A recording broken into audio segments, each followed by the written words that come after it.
1947, naissance du terme soucoupe volante. 1991, 44 ans se sont écoulés pendant lesquels j'ai étudié le phénomène OVNI. Je suis donc un ufologue. J'ai baptisé mon premier ouvrage documentaire Les soucoupes volantes viennent de notre monde et Blackout sur les soucoupes volantes qui était le second, totalement épuisé. Ils vont paraître en janvier 92 aux éditions Vaugirard, près de la Cité. Il faut savoir que, dès le départ, la communauté scientifique, téléguidée, manipulée par les nations, s'est inscrite en faux, à nier en bloc, à parler d'hallucinations, de canulars. C'est faux. Ce fut un mensonge. Nous allons le développer au cours de la cassette. Mais ce que la communauté scientifique a à se reprocher, ou que nous lui reprochons, ne peut pas s'adapter à tous les scientifiques. Il y a aussi des scientifiques objectifs et honnêtes. Et par exemple, le professeur Michel Bounias, qui a créé le laboratoire de biochimie de l'université de l'INRA à Avignon. Il a enquêté sur une chose extraordinaire qui s'est produite à Trans-en-Provence.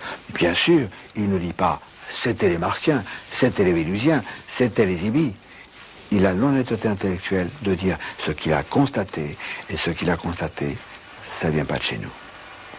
Bien, et alors il vous est arrivé dans la vie une aventure assez extraordinaire qui a sollicité votre sagacité, et vous avez fait une recherche pour le compte du GEPAN, le groupement d'études des phénomènes aérospatiaux non identifiés, sur lequel je ne porterai pas maintenant de jugement, ça viendra plus tard.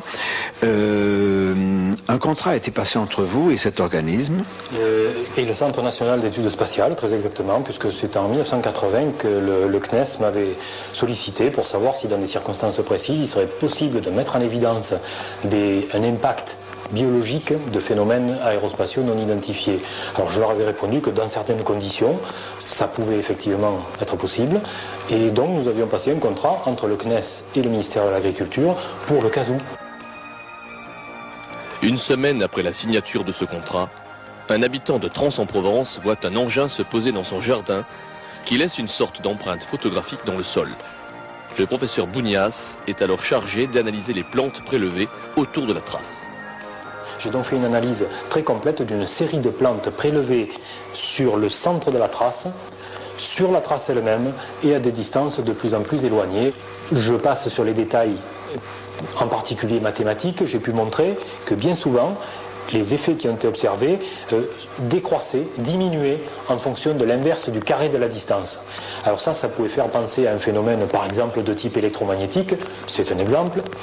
J'ai essayé de comparer ces effets produits à ceux de produits toxiques, de produits chimiques, de la chaleur, de sources physiques différentes, etc. Je n'ai rien trouvé qui puisse expliquer complètement les phénomènes observés, qui présentait en plus une autre particularité. Dans ces plantes, le métabolisme fonctionnait un peu à l'envers. Comme si en mettant en première, vous appuyez l'accélérateur, vous partez en marche arrière. Hein. Et au fur et à mesure que vous accélérez, vous avez moins de consommation. Tout ça fonctionnait d'une manière anormale. Voilà. Donc il s'est produit effectivement des troubles assez profonds et liés.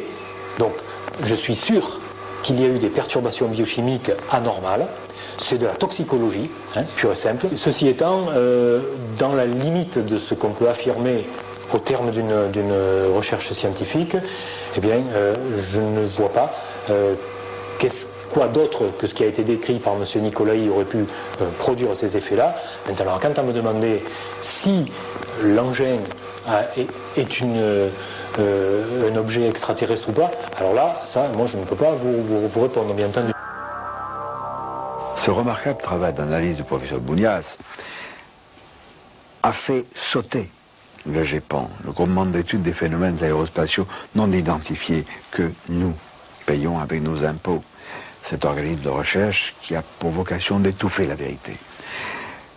Il a sauté parce que l'analyse du professeur Bounias est inattaquable. Alors il a sauté, mais malheureusement, d'autres continuent à sévir, sous le titre de CEPRA. C'est la même équipe, c'est le même lieu, CNES à Toulouse, Centre national d'études spatiales. Le CEPRA, ça veut dire Service d'études des phénomènes de rentrée atmosphérique. Alors là, c'est toujours la même histoire, ça n'existe pas, c'est du bidon, des hallucinations. Je voudrais rappeler aussi qu'en Union soviétique, pendant la guerre froide, un individu du nom de Vichinsky procureur général du Soviet suprême, un véritable barbare, a nié farouchement l'existence de soucoupes volantes, disant que c'est curieux, on les voit dans les pays capitalistes, sous-entendu où on boit beaucoup de whisky, mais pas en Union soviétique, qui est pourtant un pays de vaste dimension. Nous savions qu'il mentait. En voici la preuve. Grâce à ce que nous déclare un éminent ufologue soviétique, Boris Churinov. Oui, j'ai été, si vous voulez, comme ça, donc ufologue privé, comme on dit, oui. Et puis, je suis rédacteur en chef et éditeur de cette revue. Pour mon livre, là, les tirages étaient importants, 300 000 exemplaires. Alors, Boris, quand on a commencé à parler des soucoupes volantes, nous, en France, les critiques, les sceptiques disaient « Oh, ça, il n'y a qu'en Amérique ». Puis, disons, en 1954, vous avez eu toute une vague. Tout à fait. D'accord. Mais chez nous, c'était le silence absolu. Et voilà, vers la fin de l'année 50, on a commencé à en parler. Mais justement, comme chez vous, disant que c'était plutôt aux États-Unis et pas chez nous, c'était de la propagande. Tout à fait. Impérialiste. Tout à fait. Oui. Pour endormir les gens. Et d'ailleurs, il y a des gens qui continuent la même chose aujourd'hui. C'est de l'Académie des sciences. Alors, vous nous avez parlé tout à l'heure, hors caméra, d'un cas extrêmement intéressant et récent en Union soviétique. C'est ce petit garçon qui n'était pas allé à l'école parce qu'il était malade, souffrant, et qui s'est amusé à faire des photos à la fenêtre. Eh bien, alors, c'était près de Moscou, à une cinquantaine de kilomètres. C'était au mois de mars de l'année passée. Et voilà ce garçon, qui est là, même, je peux vous montrer, ce petit garçon souriant. Il est resté à la maison pour ne pas aller à l'école, en disant qu'il était malade. Et voilà, il prenait des photos de son chat. De son chat. Il en a fait 2. Comme ça, comme vous voyez ici, il y a la fenêtre. Il est devant la fenêtre, à 1 mètre, disons, de la fenêtre, à 1,50 m peut-être. Et tout d'un coup, il voit l'apparition d'un objet juste en face de sa maison. Il faut dire qu'il habite au rez-de-chaussée, et en face, il y a une maison à 4 étages. Enfin, les distances sont connues, c'est 80 mètres entre sa maison et l'autre. Alors lui, il comprend que c'est un ovni, il fait la première photo. Mais tout de suite, il s'approche de la fenêtre, il en a fait une autre, et il prend la décision de continuer jusqu'à la fin du film. Et vraiment, on peut parler de la gage. Ici, il y a quelque chose qui ressemble à 2 pattes, ou à 2 dispositifs, disons, qui s'ouvrent pour que ce petit objet puisse sortir. Mais ici, attention, ici, plus de pattes. C'est ça. Ils sont nettement séparés. Nettement séparés. Bon, nettement séparés. Et voilà, on arrive à la 8e séquence. Là, ils se sont bien écartés. Bien écartés. Donc, pas de pattes. Et vous voyez cet écartement. Et puis, ce qui est très important, le film n'est pas découpé. Alors, ça se présente en entier. Continuité. Continuité absolue. Et chaque cadre est numéroté. Et comme ça, on ne pourra pas parler des trucs, des trucages. Enfin, moi, je vais essayer de faire un document sérieux. Des dizaines de milliers, peut-être des centaines de milliers de photographies de soucoupes volantes ou d'ovnis existent de par le monde. Nous savons aussi que ces engins se posent. D'autres s'écrasent. On a fait des études, des recherches dans ce domaine. Et à ce propos, Roger Rémy, qui est un chercheur de pointe, qui travaille à Albuquerque, au Nouveau-Mexique, il y a 25 ans déjà, m'a raconté des choses étonnantes qu'il avait vues. Il est le représentant de l'IMSA, l'Institut mondial des sciences avancées aux États-Unis, et il a eu entre les mains des éléments irréfutables, extrêmement troublants. Je rappelle, la spécialité de Marcel Vogel était d'abord un grand chimiste. C'est le père du disque dur, c'est le père du floppy disk, c'est le père des cristaux liquides chez IBM, détenteur de plusieurs brevets. Donc Marcel Vogel était un grand chercheur déjà dans le domaine de la chimie. Marcel et moi, nous avons eu entre les mains un échantillon, je veux dire un sample, un échantillon de métal qui techniquement n'a pas pu être fait sur Terre. Je m'explique, ce métal, cet échantillon de métal, toutes les molécules étaient faites de façon synthétique, été créé, a été rapproché de façon synthétique, ce qui est de loin la technique du frittage, de loin la technique de la céramique, de loin la technique de fusion du métal. Par contre, une très forte probabilité, ce qu'on appelle aujourd'hui de façon très alchimiste, la fusion froide, the cold fusions, auquel personne ne croit. J'ai eu l'occasion d'avoir des débris également entre les mains de corps de ces passagers pour des mêmes raisons d'analyse. Donc il ne fait pas de doute qu'il y a bien eu des êtres vivants qui ont craché sur Terre, qui ont été récupérés par des autorités américaines. Et les malheureux ufologues qui ont été mêlés à ces histoires-là de près ou de loin ont été souvent l'objet d'accidents ou de crises cardiaques et parfois même de chantage au silence. Inquiétant, non. Terriblement inquiétant, puisque derrière tout cela se cache une horrible vérité. Un Américain du nom de John Lee, ex-agent de la CIA, a fait des révélations fracassantes vers la fin de l'année 1988. J'ai moi-même reproduit ces déclarations dans le magazine Le Monde Inconnu en décembre 1988. Il s'agit d'accords passés entre les autorités américaines, le président Truman en l'occurrence, c'était en 1946-1947, et une espèce extraterrestre inamicale. Un organisme secret tout puissant fut créé sous le nom code de Majesty 12, autrement dit Majestic 12 ou MJ12, où il est question de gris de ces êtres de petite taille. Nous y reviendrons. Sujet tabou que j'ai abordé et développé dans mes deux romans vérités, Ibi Alerte Rouge et L'Entité Noire d'Amouka, aux éditions Vaugirard, presse de la Cité. Ce n'est pas de la fantaisie, ce n'est pas, hélas, de la science-fiction, c'est quelque chose de vrai, d'inquiétant, qui nous concerne tous, nous, les êtres humains. Des gens sérieux, des techniciens tels que par exemple Robert Hastings, qui est un éminent technicien en photographie aux États-Unis, que j'ai rencontré à Albuquerque, au Nouveau-Mexique, va nous parler de certaines choses touchantes à cette horrible vérité. De façon générale, le gouvernement américain a classé top secret les informations concernant les ovnis depuis 1947. On peut dire que depuis 1953, la CIA a senti que ce problème concernait la sécurité nationale et elle a pris la relève de l'US Air Force pour la coordination des recherches concernant les ovnis. Cela continue encore aujourd'hui. J'ai un intérêt particulier pour les documents concernant les armes nucléaires.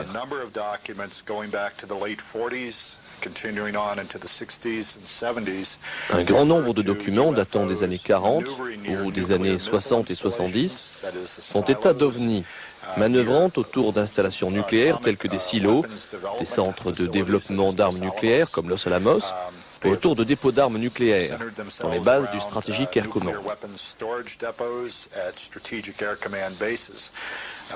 Les documents indiquent clairement que le personnel de ces installations décrivait des objets en forme de disques ou de soucoupes qui ne faisaient aucun bruit et qui parfois tournaient autour du silo à une altitude d'à peine 60 mètres.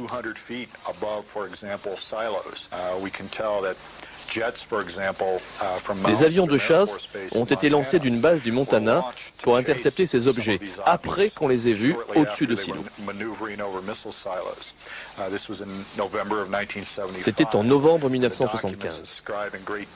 Les documents décrivent avec beaucoup de détails la venue de ces engins nuit après nuit, sur une période de 2 semaines, au-dessus des installations stratégiques de cette partie des États-Unis. Un ufologue français a, lui, vécu longtemps aux États-Unis, et particulièrement à Albuquerque et au Nouveau-Mexique. La région de Dulce ne lui est pas inconnue. Il s'agit de Jean-François Gilles, qui était un chercheur du CNRS, mais qui est devenu un ufologue tout à fait au courant de ces problèmes qui nous cachent les gris. Jean-François Gilles, ces êtres, venus d'ailleurs, on les appelait les IBI, E-B-E. Quelle en est l'origine? Non pas des IBI, mais de l'appellation. Apparemment, ils ont été dénommés comme ça, ces êtres. On verra peut-être un peu après de qui il s'agit. dès 1947, dès les premiers crashs, dès le crash de Roswell, par un des membres éminents du MJ12, le docteur Detlev Bonk. Ce qui occasionne, à mon avis, la confusion avec le mot les gris, the greys, the short greys, les petits gris.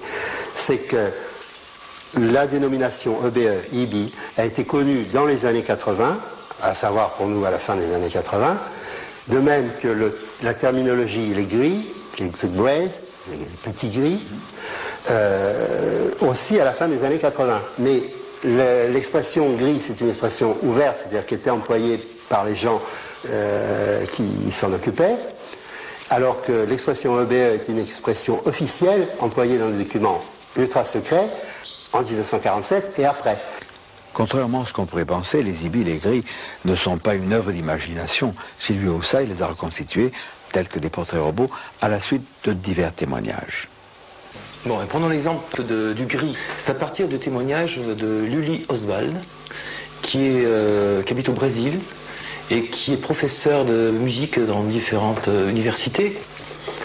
Et elle a été enlevée avec un jeune garçon, ami de son fils, et ils ont subi des examens médicaux, même sexuels, enfin, et sous hypnose, elle s'est souvenue de tout ça. Donc elle a fait la description bien détaillée de ces petits êtres de petite taille, 1m30 environ, aux yeux très noirs, très perçants, au visage triangulaire. Elle parlait par exemple que la peau ressemblait à celle d'un rat mouillé. Donc d'après toutes les descriptions qu'elle a fait en public, le 5 septembre 88, lors d'un congrès à Rio, j'ai pu, grâce à tous ces détails, faire ce portrait robot. Pour ce qui est de l'autre portrait robot, c'est après une trentaine de témoignages où j'ai pris tous les points communs. Et on arrive à peu près à ce personnage qui est déjà plus stéréotypé, un petit peu ce qu'on retrouve dans des films, c'est moins typé que le gris, là, poilu. Hein. George Andrews est un ufologue américain, un ufologue de pointe. Il est l'auteur de Extraterrestrial Among Us, qui n'a pas été traduit en français. Il travaille à un nouvel ouvrage, Extraterrestrial Friends and Foes, extraterrestres, amis et ennemis. Il va nous expliquer les dessous de ces accords secrets passés entre les ibis et les militaires ou le gouvernement aux États-Unis. La base, selon Lear, du traité, c'est qu'en échange de la technologie militaire, nous devrions donner aux gris des bases souterraines. On devrait les permettre d'enlever des citoyens américains, mais c'était compris à condition de les ramener sans leur faire du mal. En bon état. Les ramener en bon état. Et ensuite, ils avaient le droit de mutiler. Mais seulement des animaux. Seulement des animaux. Et ils devaient donner une liste des citoyens qu'ils avaient enlevés, MJ12, au chef du projet. Donc, en résumé, il donnait de la technologie spéciale, oui, que nous n'avons pas encore, oui, en échange de quoi il recevait un petit pied-à-terre, oui, et la possibilité de faire quelques expériences inoffensives. C'était présenté comme une étude purement scientifique pour voir comment fonctionnait notre planète et tout cela. Mais quand ça a commencé à se gâcher, quand ils ont compris que d'abord, ceux qui ont été enlevés, ils avaient mis des implants, comment dire des implants? Des implants. Des implants qui ont ensuite contrôlé ces gens, comme nous contrôlons des animaux sauvages, à qui nous faisons des implants. On a enlevé beaucoup plus de citoyens que n'était prévu. Parfois, ceux qui ont été enlevés disparaissaient à tout jamais. Bref, que ça devenait une situation hors de contrôle. Et c'est à ce moment que d'après John Lear, il y a eu une dispute au sein de MJ12.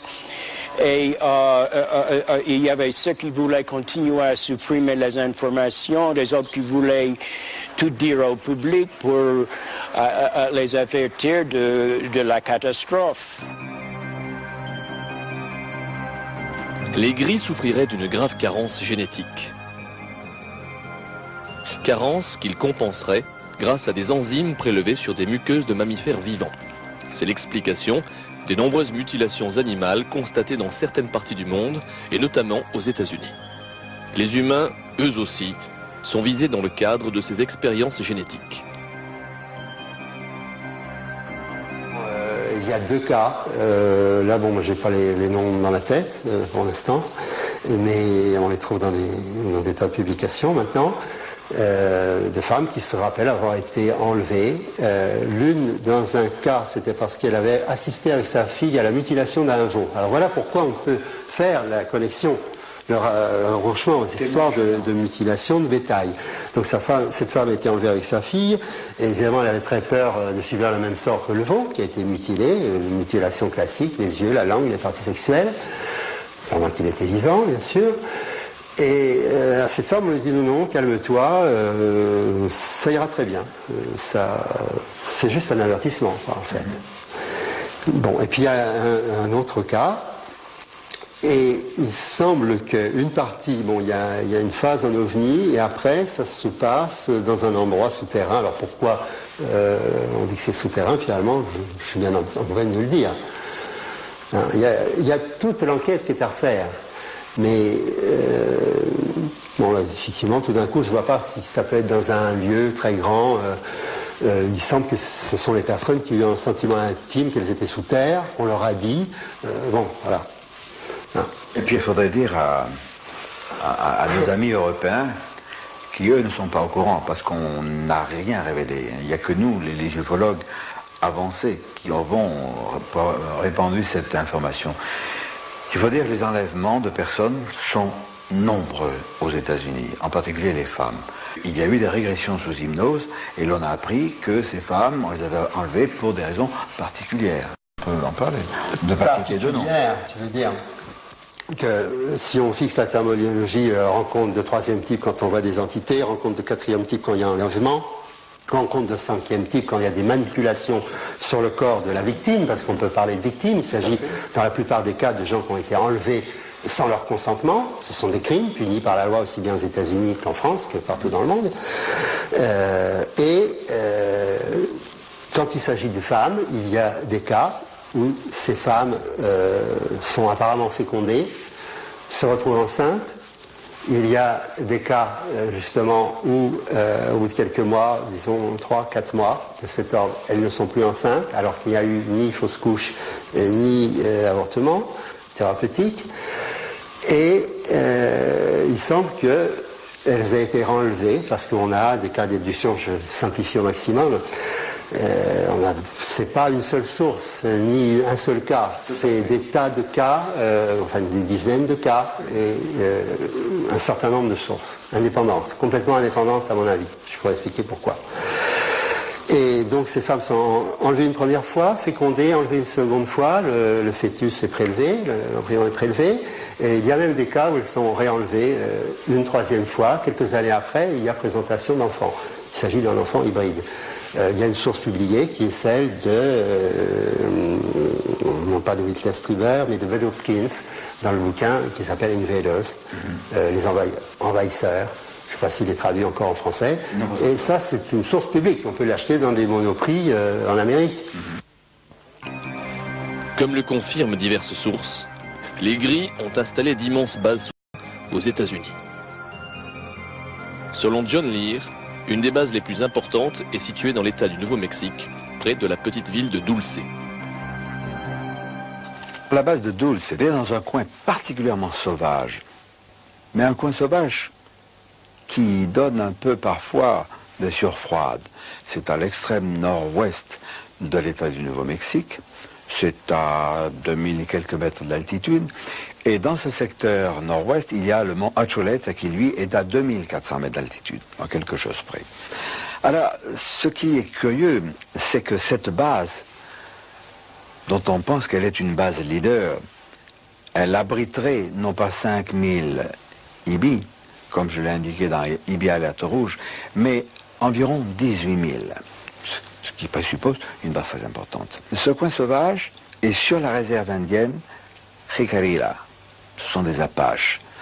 Nous étions, quelques amis et moi, dans la région vers le milieu du mois d'août 1991, nous avons vu ce secteur, c'est impressionnant. Nous avons interrogé des gens qui reconnaissent qu'effectivement, il y a plusieurs passages d'OVNI dans la région. Nous n'avons pas pu voir cette base. Nous espérons y retourner un jour. Je ne suis pas sûr que nous puissions la voir. Et on n'est pas sûr non plus d'ailleurs d'en revenir. Ça, c'est une autre histoire. Alors, voici 2 témoignages importants.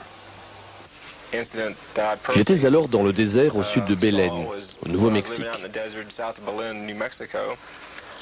Il y a une route qui va à Montener et j'étais à 8 km au nord de cette route.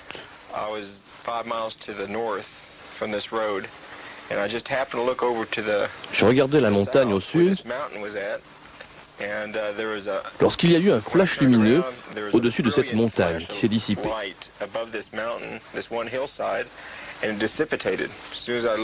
Et quand je suis allé sur place pour examiner, je n'ai pu trouver aucun débris d'aucune sorte. Ce soir-là, avec tous les gens qui étaient...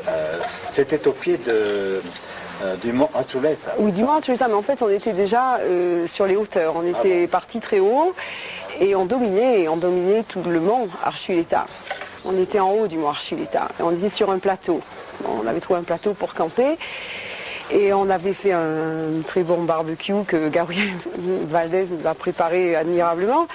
Le plus jeune fils de Gabriel dit « Look », mais très fort, un look qui a surpris, une exclamation.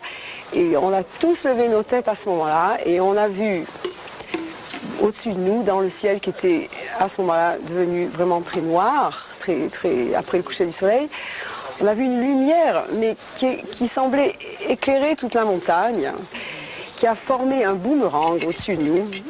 Ça n'est pas parti droit, c'est parti, disons, de l'ouest et c'est allé à l'est. Et ça paraissait pas très loin de nous, en fait. Et comme tu verrais un nuage au-dessus de toi, et d'une intensité extraordinaire. Je veux dire, j'ai jamais vu ça. J'ai pourtant vu des tas d'avions, j'ai vu des tas d'objets familiers voler. Et alors, à l'arrière de cette lumière extraordinaire, il y avait comme des étincelles qui se dégageaient de toutes les couleurs, de rouge, jaune et vert et bleu. Sur la face de la montagne.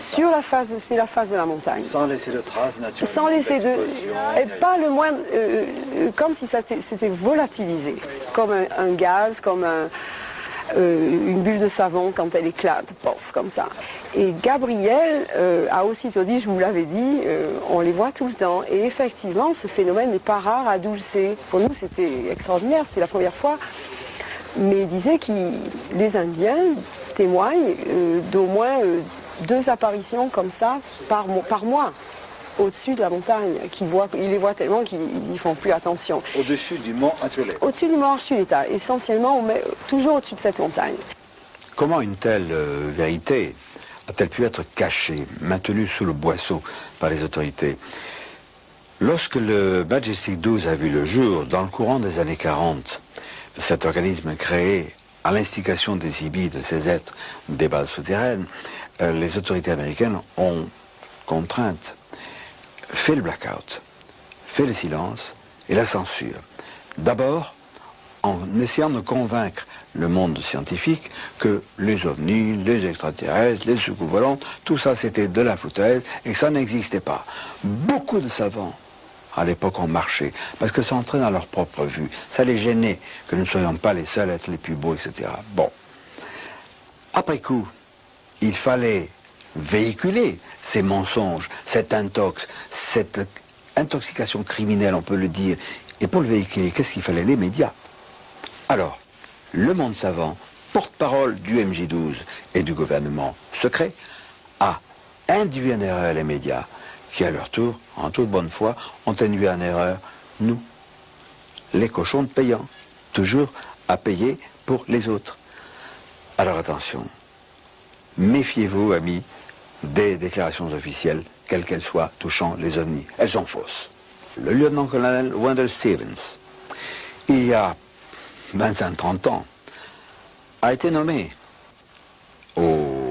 à un organisme militaire qui s'appelait le Project Blue Book, le projet Livre Bleu, pour soi-disant enquêter sur les ovnis avec ordre, en réalité, de les mettre sous le boisseau, d'étouffer la vérité. Wendell Stevens s'est vite aperçu qu'on voulait le manipuler. Il est parti. Il n'a plus voulu continuer dans cette voie du mensonge. Et il est devenu ufologue. Ça ne lui a pas porté bonheur parce qu'on a essayé de le salir. Mais Wendell Stevens est un brave homme. C'est un homme qui a le courage de dire ce qu'il a vu, ce qu'il a appris. Et il nous en parle. I think that MJ12 exists at a very high level Le MJ12 existe à de très hauts niveaux, mais probablement pas dans la structure officielle du gouvernement.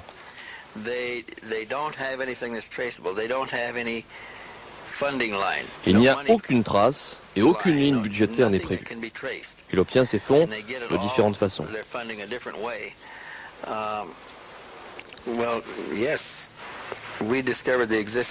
Nous avons découvert son existence en 1979. C'était une société très secrète, composée de 6 militaires et 6 scientifiques.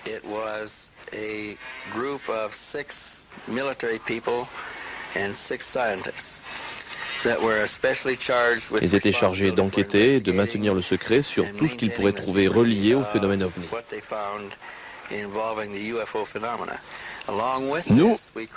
Nous avions créé des équipes de récupération dans différentes parties du pays, ceci afin d'anticiper les problèmes à venir.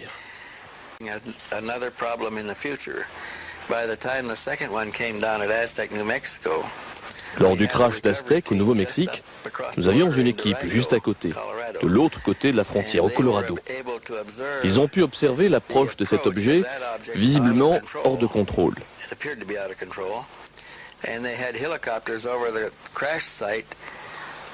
Il y a eu des hélicoptères sur le lieu du crash moins d'une heure après l'écrasement.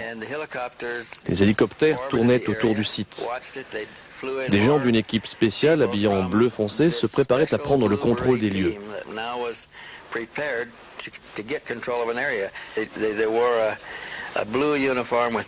Ils avaient un uniforme bleu sans marque que je connaisse, ainsi qu'un béret bleu. Ils ont pris en charge le secteur et ont fait partir toutes les autres autorités policières.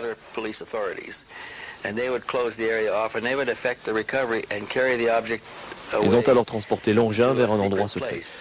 Nous pensons qu'il y a des résidus de ce crash dans un laboratoire près d'ici, ainsi qu'à Los Alamos et à la base 51 au nord du Nevada, et peut-être à d'autres endroits. Ces équipes ont donc transporté les débris et ils ont pris le contrôle du crash d'Aztec en très peu de temps et ont pu maintenir le secret.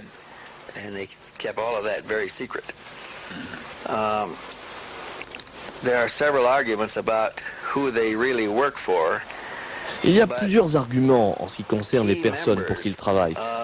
Mais les membres clés du gouvernement sont également souvent membres du MJ12. Plusieurs officiers étaient membres du MJ12 et peut-être encore maintenant.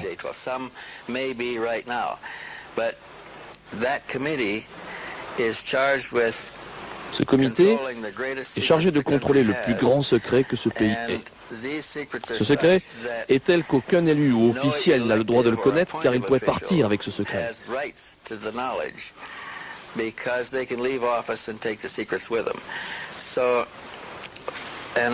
Donc, un officier ou un officiel du gouvernement doit avoir un besoin très spécifique pour avoir accès à ces informations.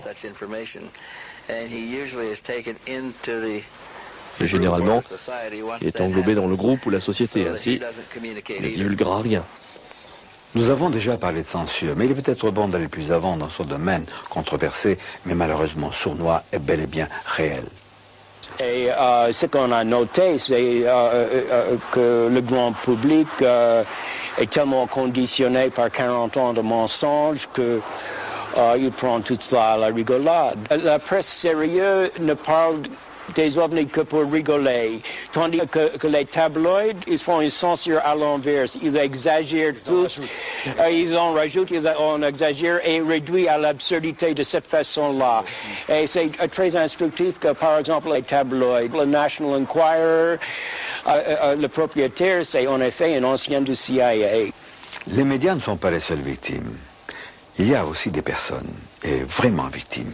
Par exemple, tout d'abord, on a nié l'existence du MJ12, c'était facile, ça rendait service aux canailles de la science et aux canailles des médias qui sévissent de par le monde, mais il y a quand même des documents.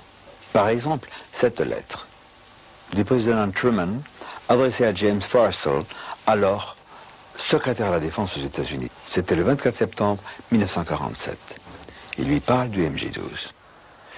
Vous êtes par la présente autorisé à procéder avec toute la vitesse et la précaution nécessaire à votre enquête.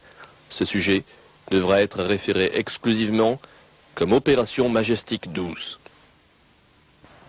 James Forrestal a exigé du président Truman de révéler la vérité au Sénat. On l'a convaincu qu'il était souffrant, déprimé, et qu'il était nécessaire de le garder quelques jours à l'hôpital Bethesda de la Navy, d'un grand hôpital au nord-ouest de Washington. Et là, 3 agents de la CIA l'ont étranglé, ont attaché un drap autour de son cou, on l'a défenestré, et malheureusement, le drap a cassé. Et ça fait mauvais effet, ça fait désordre, c'est ainsi qu'on a appris qu'il s'agissait d'un assassinat. D'autres cas sont connus, peut-être moins définitifs. Celui, par exemple, de Paul Bennewitz. Dr Paul Bennewitz, qui est un industriel. Oh, c'est pas la maison Ford, c'est pas Chrysler, etc. C'est un petit industriel du Nouveau-Mexique qui, un jour, sur son ordinateur, a capté un dialogue entre Kirtland Air Force Base, c'est la base de l'Air Force, qui est mitoyenne de l'aéroport d'Albuquerque, l'aéroport civil, et une autre source qu'il pense avoir identifiée en celle de Dulce, la fameuse base. Alors il a été sidéré de comprendre que cette base IBI, extraterrestre, communiquait avec une base de l'Air Force. Et il a dit, je vais me mettre dans le circuit. Et Kirtland lui a dit, oui, c'est peut-être intéressant, on va se voir. Et là a commencé une abominable intoxication qui a diminué Bennewitz. On a la confession de Bill Moore au congrès du MUFON en 1989 à Las Vegas, où Bill Moore s'est accusé, a fait des aveux en public devant 400-500 personnes. J'y étais, comme quoi il avait participé à un travail d'équipe pour déstabiliser, pour détruire l'équilibre affectif et émotionnel de Bennewitz. Et qu'il y avait de nombreux, par exemple, bris de domicile, comment ça s'appelle, effractions. Il déplaçait des objets, il faisait des petits montages avec des personnages, mettons, déguisés dans sa rue. S'il appelait un membre de sa famille, le temps que la personne arrive, bien entendu, il n'y avait plus rien. Et n'importe quelle personne, même la plus solide, si on fait ça suffisamment longtemps, avec suffisamment de savoir-faire, et il y a du savoir-faire, la personne craque. Si on croit ce que dit Bill Moore, Richard Doty de l'US Air Force lui aurait ordonné de fournir à Paul Bennewitz de fausses informations.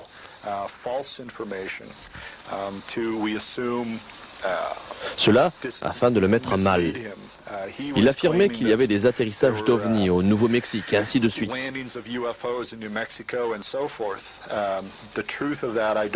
La vérité sur tout cela, je ne la connais pas. Mais je sais qu'entre les années 80 et 90, il a été fourni en fausses informations par l'US Air Force sans la moindre raison. Quand je l'ai rencontré, je ne suis pas un professionnel de la santé mentale, mais je dirais que sa santé mentale était plutôt précaire. L'un de nos reporters s'est rendu à Montréal en octobre 91 pour y rencontrer, le contact était d'accord, le rendez-vous était pris, pour y rencontrer un ésotériste, grand amateur d'étrangeté et d'OVNI, qui devait nous parler de ses recherches, etc. Et comme c'est le cas fréquent dans le problème de l'ufologie, il y a eu un incident de parcours, un incident de route. Il s'est rétracté, il nous a posé des lapins, et notre reporter n'a pas pu agir. En France aussi, il y a des preuves de pression, et je dis bien... Vous savez, vous ne savez pas, et il est important de vous l'expliquer, que les archives publiques sont régies par des lois sévères, à bon escient d'ailleurs, on ne peut pas les divulguer n'importe quand, il y a un rituel à respecter. Ce que vous ignorez, amis, c'est que sont classés archives publiques tous les rapports de gendarmerie concernant les témoins d'observation d'OVNI, d'atterrissage ou de rencontres du troisième type. Alors, dans le journal officiel du 5 janvier et dans le journal officiel du 12 décembre 1979, vous pouvez le procurer pour quelques francs en photocopie. Il est précisé que si les archives publiques concernent une personne, bon, la divulgation ne peut être faite avant 50 ans.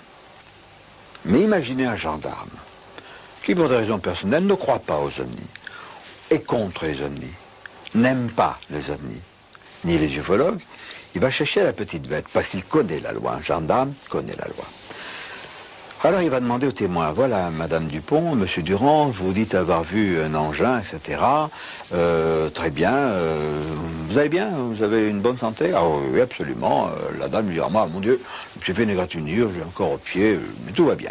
Le gendarme note, Madame Dupont nous a déclaré ce jour souffrir d'une petite égratignure et de corps au pied. J'exagère. Mais ça, c'est une connotation de santé. Et la censure n'est pas de 50 ans. Elle est alors de 150 ans. Mais en France, la censure n'existe pas. On nous prend donc vraiment pour des crétins. Notre groupe d'ufologues de pointe et d'extrême pointe, d'ufologues qui savent prendre des risques. Il y a Alain Ranguis, qui est un jeune chercheur de CNRS, et Patrick Gambe, qui est un technicien de l'EDF. Ils ont eu à pâtir, tout comme moi d'ailleurs, de menaces, de harcèlement. Et Patrick Gambe va nous raconter ses propres problèmes. Oui, c'est suite à... On est rentré à l'IMSA, au conseil d'administration de l'IMSA, et ça a commencé le 7 septembre 1985. Alain venait de rentrer de congé, et puis ça a commencé par des coups de téléphone, anonymes bien entendu, relations, c'est-à-dire qu'on nous mettait en communication sans qu'on appelle Alain et moi-même, c'était des lettres anonymes, détérioration sur les véhicules, et ça a duré pendant plusieurs mois.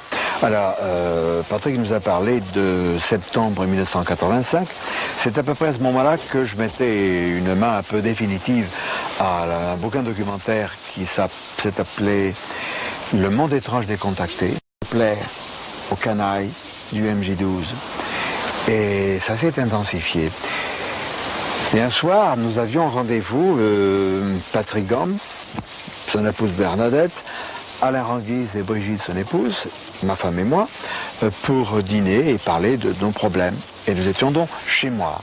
Nous nous installons et là, c'est devenu l'enfer. Jusqu'à 1h du matin, l'heure à laquelle nous nous sommes séparés, les agressions téléphoniques n'ont pas cessé. Absolument. N'ont pas cessé. Et c'est là que, exaspéré, j'ai sorti mon automatique. Je n'ai pas tiré sur le téléphone, évidemment, mais j'ai actionné la culasse et j'ai dit à celui qui était au bout du fil, dont j'entendais la respiration, je lui ai dit, espèce de... J'ai dit un mot rimant avec épinard. Je lui ai dit, espèce de... j'espère que tu as compris ce que c'était que ce bruit que je viens de faire, et en l'occurrence, j'espère aussi que tu tireras plus vite et mieux que nous, si un jour nous sommes confrontés. Et c'est là que nous avons, quelques jours après, reçu une lettre anonyme, bien sûr, de l'un de ces individus qui nous harcèlent, en disant, oui, mais moi, j'agis contraint et forcé, j'ai des enfants. En parlant vulgairement, il avait la trouille. Et aujourd'hui, nous sommes, disons, vers le dernier trimestre 1991, le harcèlement téléphonique continue. Allô, Jimmy, décroche. Ah, salut. Oui, salut, c'est Bitocul.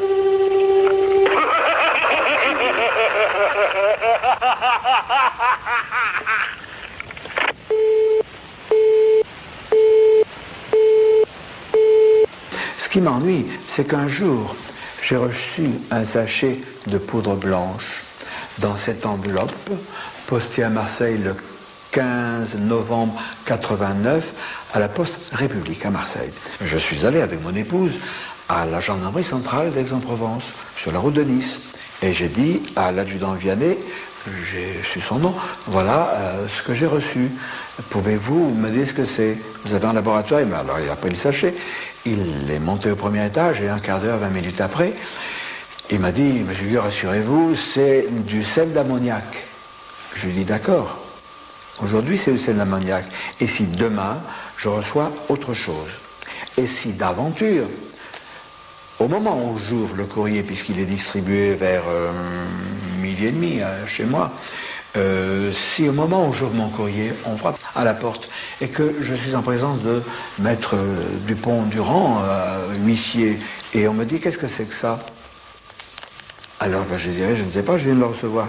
Comment puis-je prouver que je ne tripatouille pas de la drogue? Si effectivement on vous en envoie un sachet par la poste et que dans le même temps on vous dénonce pour trafic de drogue, vous aurez les plus grandes peines du monde à vous disculper. Je ne veux pas dire que ce serait impossible, car sinon nous perdrions tout espoir dans la justice française, mais quand je dis les plus grandes peines, je veux dire que ce sera pratiquement impossible pour vous de vous disculper. C'est-à-dire qu'effectivement, la seule attitude raisonnable, c'est de téléphoner immédiatement à la gendarmerie. J'ai lu dans la presse, récemment, nous parlons en ce moment, le 25 juin 1991, j'ai vu ces derniers jours des articles concernant une loi sur la répression de la désinformation. Alors là, ça m'inquiète. Parce que les canailles du MJ12, qui est le gouvernement secret qui opprime la planète Terre, et ses multiples correspondants, ses multiples complices, jusqu'au plus haut des nations, s'ils décrètent que les ovnis n'existent pas, que les extraterrestres n'existent pas, et que je fais de la désinformation, comment vais-je m'en sortir?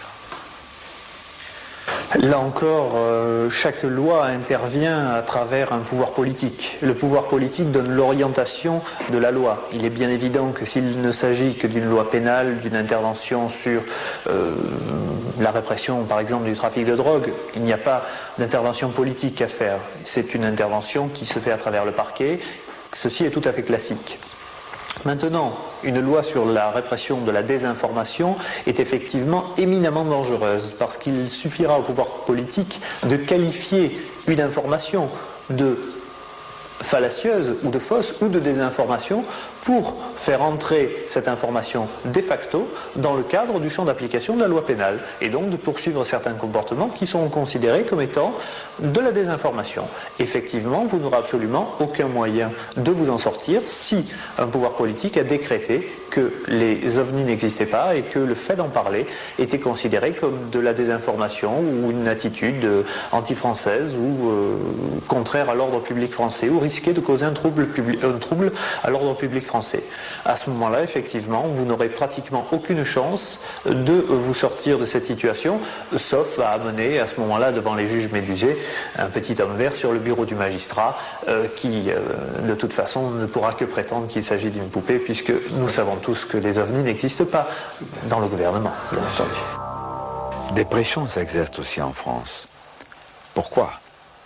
Parce que les grilles ne sont pas exclusivement aux États-Unis, ils sont partout, et même chez nous, dans notre sous-sol.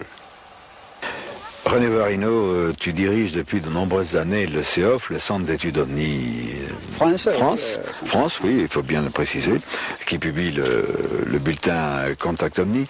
Et nous nous sommes retrouvés aujourd'hui sur le site du plateau d'Albion, autour duquel nous avons passé des nuits et des nuits d'observation depuis la décennie écoulée.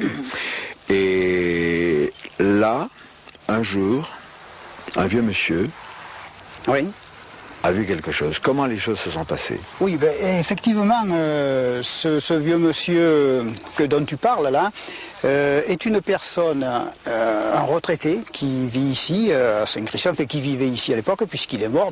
Et cette personne-là a rencontré une autre personne que nous connaissons, un fonctionnaire, oui, c'est un fonctionnaire sur Marseille là, que nous connaissons. Et ce fonctionnaire était en train de faire des études de recherche ici sur le plateau d'Albion. C'est au moment où il y avait les fameux travaux de la base qui s'installaient, bien entendu. Fin des années 69, début 70. À peu près. Gigantesque chantier. Ah oui, il y avait un chantier énorme. Et donc notre bon vieux monsieur, notre retraité, promenait là dans la région, comme il avait la coutume de le faire évidemment. Et il a confié à notre ami qu'il n'en aurait pas parlé à tout le monde à ce moment-là, mais effectivement il avait rencontré lors de l'une de ses promenades, sortant d'un taillis, un petit être comme nous connaissons les ibis en ce moment, qu'il a décrit textuellement ce petit être comme les ibis que nous connaissons. Mais à l'époque évidemment on ne connaissait pas encore l'histoire des ibis qui se passe actuellement en Amérique, bien entendu, dans les bases militaires, et dont nos travaux nous ont amenés à faire des études dont tu as participé aussi, avec nos veillées et tout ça, et à concrétiser cette observation qui avait été faite, puisque nous avons eu d'autres rapports concernant la région sur cette affaire-là. Alors parlons un peu plus en détail de ce plateau d'Albion, qui est le site du 1er régiment de missiles à ogive nucléaire. Il faut savoir que sur le plateau, l'on a recensé 350 avennes, cavernes et gouffres, certains d'une importance impressionnante. Il faut savoir aussi que des études ont été faites systématiquement, et il y a un magnifique ouvrage, Les cavernes d'Albion, faisant un tas de recherches hydrologiques et spéléologiques, par le groupe de l'AREPA, qui est un groupe de professionnels de la spéléologie, sous la houlette, sous la coordination de Gérard Gobert. Faisons un retour en arrière et nous allons savoir qu'un groupe de spéléo-amateurs, c'était des jeunes, il y a un certain nombre d'années, qui n'ont rien à voir avec le groupe de la REPA, mais vraiment rien à voir. Un jour, descendent dans l'un de ces gouffres et après avoir emprunté plusieurs puits, plusieurs trajets horizontaux, descendent à une assez grande profondeur. Et là, l'un d'eux, le meneur du groupe, une salle étrange. Oh, c'est pas une caverne, c'est un énorme parallélogramme, avec un parquet laiteux. Et au sortir du puits qui donne accès dans cette salle, le spéléo en question tombe à l'arrêt parce qu'il y a 5 ou 6 sièges de forme bizarre. C'est tellement impressionnant qu'il remonte, dit à ses amis, nous reviendrons filmer, j'ai découvert quelque chose, je vais vous expliquer. Ils reviennent 15 jours, 3 semaines, 1 mois après, avec des appareils photographiques, caméra, et ils s'aperçoivent que le puits d'accès a été bétonné. Ils ne peuvent plus retourner sur ce site. Ce qu'il faut savoir aussi, et ça c'est inquiétant, c'est que des groupes d'individus, tout de noir vêtus, que j'appelle dans l'entité noire d'Andamuka les forces delta, prennent possession de la base, se livrent à des travaux mystérieux. Ces individus apportent leur propre ration alimentaire. Ils ne mangent pas à la cantine, au mess. Ils viennent avec leur propre véhicule et ils repartent de même. Et à ce moment-là, l'état-major reprend possession de sa base. Certains braves bidas, il y a un certain nombre d'années, je reste volontairement vague, ont vu ce qu'ils n'auraient pas dû voir, à savoir, dans une grande salle, à un premier étage, où se trouvent des ordinateurs, ils ont vu une dizaine de ces individus au teint blafard. Il ne s'agit pas de petits gris. Ces individus ont l'aspect humain, mais ils sont bizarres. L'un de ces êtres a vu qu'un militaire regardait. On s'est emparé de ce brave garçon. Il est sorti de la base, on l'a conduit à l'extérieur, on l'a tabassé. Un passage à tabac en règle qui lui a valu 2 mois et demi d'hôpital. Ses camarades, au bout d'un certain temps, ont appris qu'il était en traitement à l'hôpital, ont été autorisés à le voir, à titre d'exemple. L'un de ses amis intimes m'a parlé, en présence de 5 témoins. Nous avons enregistré cela, nous avons planqué, excusez le terme, et dispatché ces enregistrements. Nous devions nous revoir, il devait essayer de convaincre l'un de ses camarades de nous parler plus avant, et tous deux ont disparu. À une trentaine de kilomètres, à l'est du plateau d'Albion, donc pas loin, se trouve l'OHP, l'Observatoire de Haute-Provence, à Saint-Michel-l'Observatoire, près de Fort-Calquier. Cet observatoire, nous l'avons interrogé à 2 reprises pour lui demander son contre-avis en quelque sorte sur les ovnis. Ce fut toujours une fin de nous recevoir, ainsi que le montrent les lettres que vous pouvez lire vous-même sur l'écran. Et pourtant, cette feinte ignorance dissimule non pas un mais plusieurs secrets. Nous avons eu la chance d'avoir dans nos relations depuis peu de temps, grâce à mon voyage aux États-Unis, des contacts avec, appelons-le le professeur Duchemol. Ce chercheur a travaillé à plusieurs reprises et pendant longtemps à l'Observatoire de Haute-Provence. Il y a découvert un certain nombre de secrets. Et je vous assure que, après ce qu'il va nous dire, nous allons devoir, pour sa sécurité, distordre électroniquement sa voix, cacher son visage. Mais je vous donne ma parole que ce qu'il dit est vrai. Et si je dois choisir, moi, un des vieux de la vieille de l'ufologie, qui a l'habitude des traquenards et des campagnes de contre-vérité, c'est sa parole que je vais croire. Il y aurait des souterrains à l'OHP. Il est exact qu'au moins 3 tunnels sont disposés sur le site. L'un fait une centaine de mètres devant les bâtiments qui abritent les services techniques et des laboratoires. Dans ce grand tunnel, il y a plusieurs armoires de métal.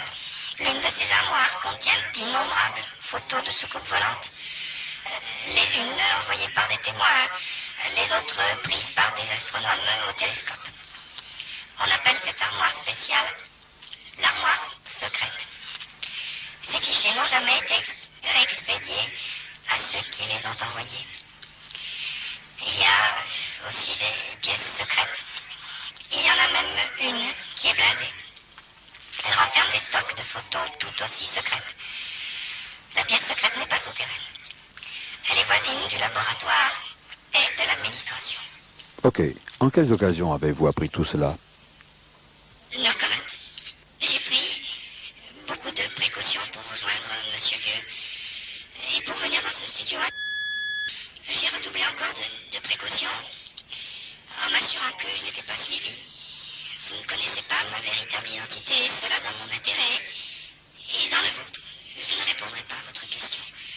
Même en étant étranger à votre pays, j'encours des risques. Pouvez-vous nous donner des détails sur ces risques? Non, l'entretien est terminé. Bonne chance, Monsieur Gueux, et soyez très prudent. À propos de secrets, je crois qu'il faut rendre hommage à une agence de presse en particulier, l'ATP, l'agence transcontinentale de presse, qui scrupuleusement répercute les informations concernant les ovnis. Elle n'est pas responsable, évidemment, de l'autocensure pratiquée par certains journaux. D'autres journaux sérieux, le VSD par exemple, n'hésitent pas à publier des articles sans se moquer, c'est tellement facile de rire de façon imbécile des ovnis. Nous avons également Les Hommes Volants. Il s'agit d'une revue parachutiste, une revue très connue depuis 1949, qui n'hésite pas à présenter des articles de fond. Il y a naturellement des revues spécialisées, Contact OVNI par exemple, ou encore Phoenix, ou bientôt Chetty, enfin l'IMSA, l'EM qui va changer de look, et UFO Bulletin de Billy Baroni. Tout ça est extrêmement intéressant et je pense que ça mérite d'être indiqué dans cette période d'intox, de campagne de contre-vérité, de debunking, diraient nos amis américains. Ça n'exclut pas, bien entendu, les dangers. Il existe un certain nombre de contactés, de gens qui ont eu des contacts avec les occupants des engins, mais il y a des choses plus subtiles, plus mystérieuses. Des gens qui ont reçu des implants, comme cette jeune femme, Claudia Roux, qui est artiste peintre, comme son époux, Roger Roux, et qui a vécu dans son enfance une aventure curieuse. Vous êtes parti en colonie de vacances dans en Haute-Savoie. En Haute-Savoie. Oui. Alors vous aviez quel âge? J'avais 12-13 ans. Bon, bien sûr, comme tout enfant en colonie, on était habillé en short, en basket. Et on arrive près du camp, parce qu'à ce moment-là, on faisait un camp. Et mon lacet de tennis était défait. Alors je me suis accroupie et en me baissant, étant bien évidemment mon genou s'est plié, et c'est à ce moment-là que j'ai vu quelque chose sortir de mon genou. Vous n'étiez pas seule? J'étais avec ma petite camarade. Bon, ça ne m'a pas semblé inquiétant sur le moment, mais lorsque j'ai vu que ça sortait régulièrement, alors c'était ici, juste là. Bon, j'ai toujours eu l'impression que c'était un peu comme un périscope, parce que ça sortait régulièrement, sans interruption. Quel était l'aspect? Marron, un peu comme du bois. Marron strié de marron plus clair. C'était pointu en haut, pointu en bas, grand de ça à peu près, et poli, comme un galet poli par l'océan, et un peu visqueux, comme huilé. Bon, et lorsque cette chose est sortie et que la monitrice l'a jetée, bon, ça faisait un petit trou, et juste après, dans la journée, ça n'a pas saigné, ça s'est fermé, et plus rien, plus de traces. Bon. Il n'y a plus eu de traces pendant des années, de longues années même. Et un jour, je me suis aperçue, je ne l'ai pas vu grandir.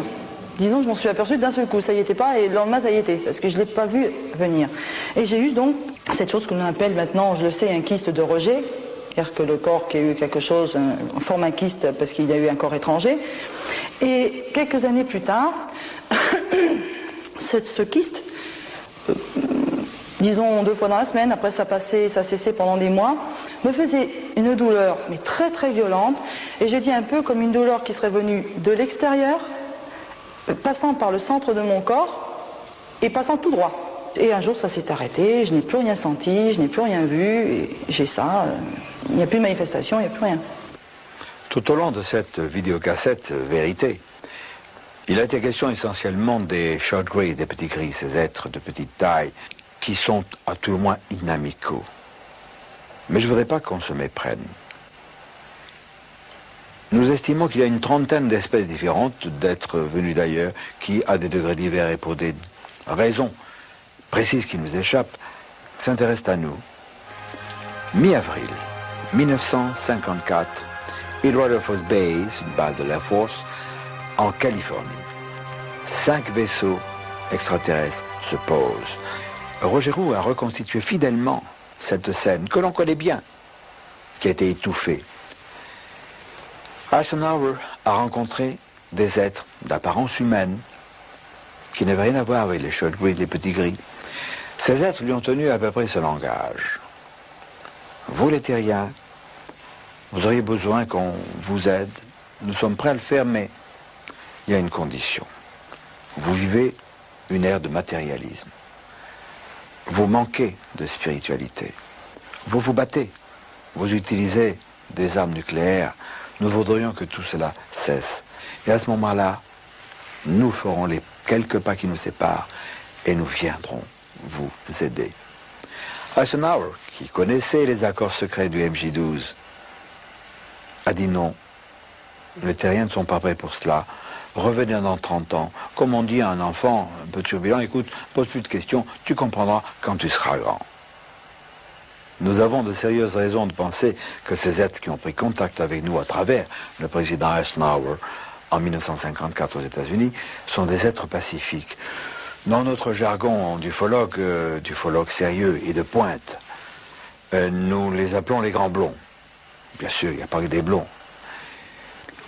Alors ces grands blonds ne sont pas les seuls, eux non plus, à être positifs. Il y a d'autres cas, d'autres exemples. Nous allons l'aborder et nous verrons plus tard si nous devons nous en réjouir ou bien nous en inquiéter.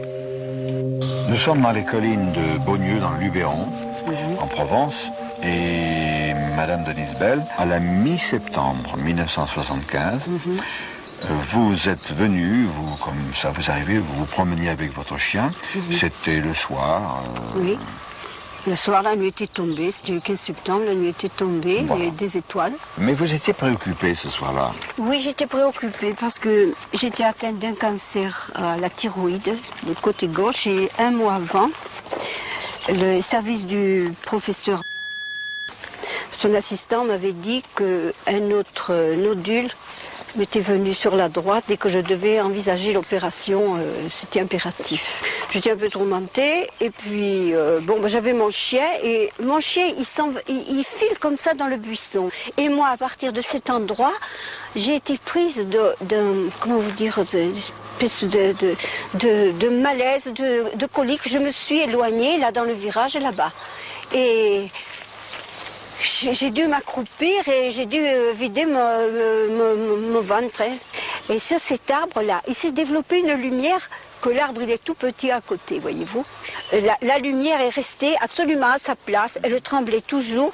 Et là, il est apparu un rectangle orangé, voyez-vous. Mais dans le corps de la lumière ou ailleurs? À la base de la lumière. Sur le sol ou vertical? Non, vertical. Ah, vertical, ça c'est très important. Oui, ça faisait partie de ce bloc de lumière, j'en suis sûre. Bien.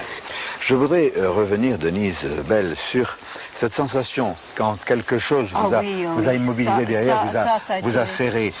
C'était une main? C'était pas une main, n'est-ce pas? Non, je n'ai pas senti que c'était une main.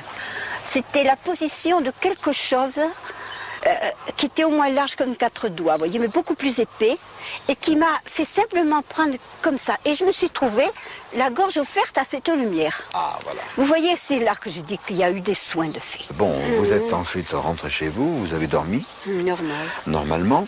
Et le lendemain, donc, vous vous êtes rendu à l'hôpital. Et là, donc, on vous a examiné. Voilà, l'assistant du professeur m'a reçu. Il a tâté un peu ce côté gauche, ce côté droit. Il est revenu, il n'en finissait plus. Et il m'a dit, écoutez, je ne comprends pas, je vais aller chercher l'autre assistant. Il est allé chercher l'autre assistant. Celui-là a fait la même chose et il a dit, je vais chercher le professeur. On m'a dit que j'étais guérie. Ils ont constaté une guérison complète. Ah, il a dit, il n'y a plus rien. Mais j'ai dit, plus rien, je peux reprendre mes activités. Il m'a dit oui. Alors imaginez-vous un peu la joie que j'avais. Et alors là, il y a une chose, c'est que moi-même, je ne m'en rendais pas compte, j'avais une énergie que je n'avais jamais eue avant. Je me suis trouvé des énergies, de l'assurance, mais c'est pas possible. Ça m'a complètement transformée, ça m'a complètement changé. Je voudrais vous raconter une histoire extrêmement banale et fantastique à la fois.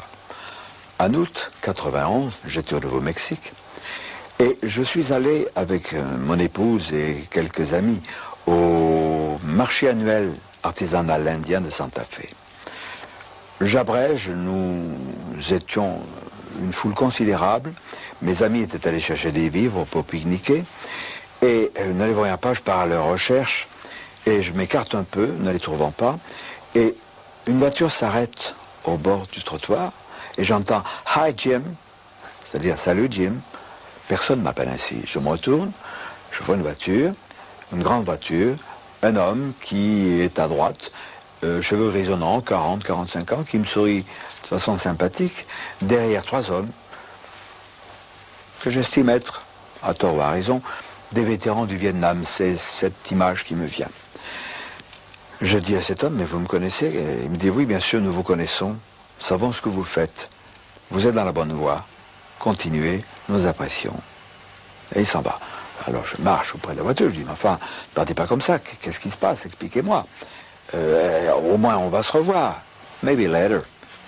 Plus tard peut-être. Et il s'en va. C'est banal.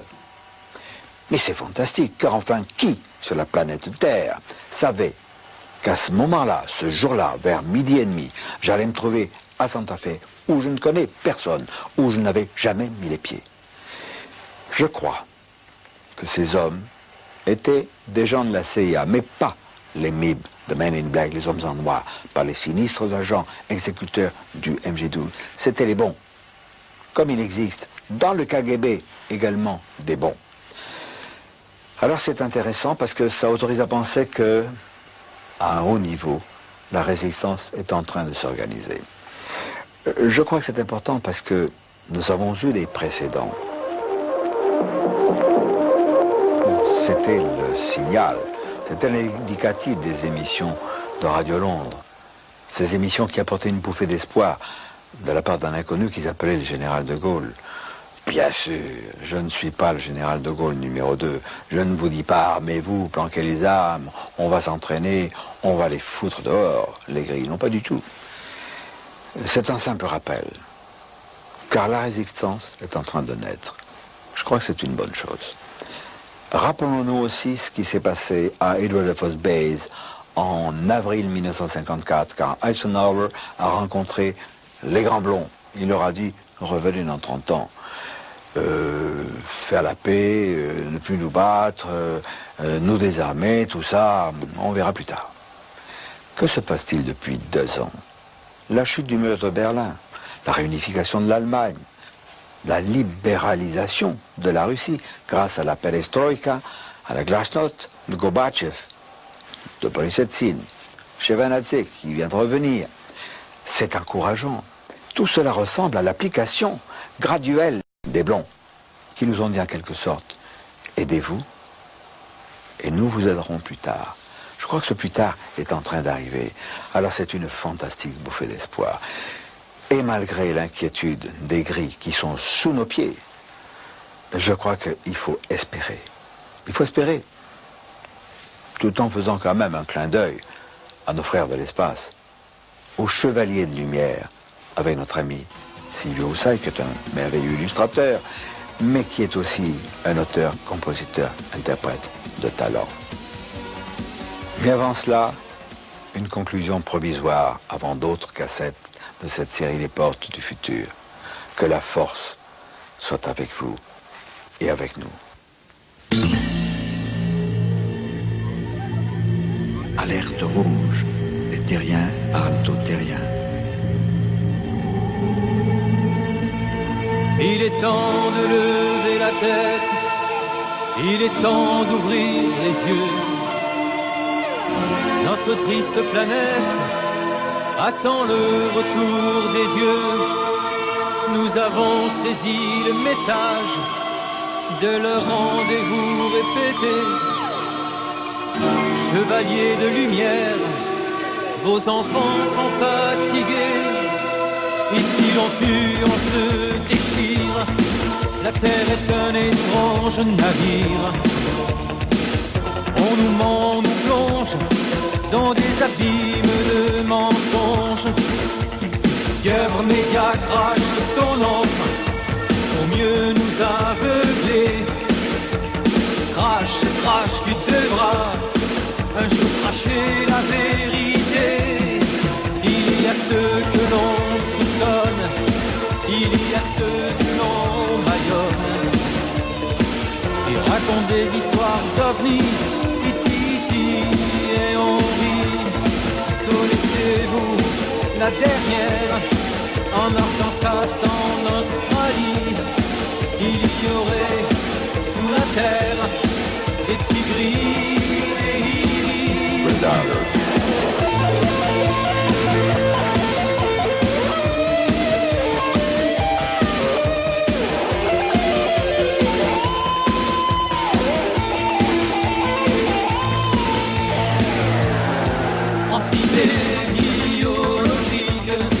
Extraterrestre, c'est comique.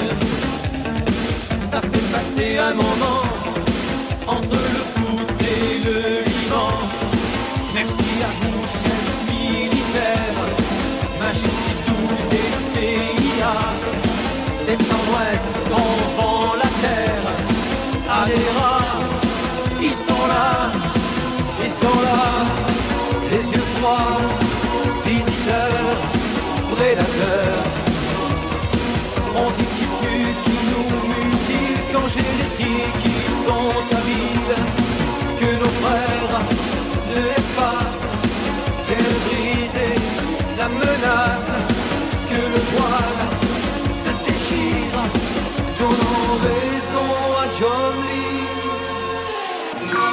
Il est temps de lever la tête, il est temps d'ouvrir les yeux. Notre triste planète attend le retour des dieux. Dans le ciel des cathédrales et de grands chariots de feu, au-dessus des capitales, vous n'en croirez pas vos yeux. Il est temps de lever la tête, il est temps d'ouvrir les yeux.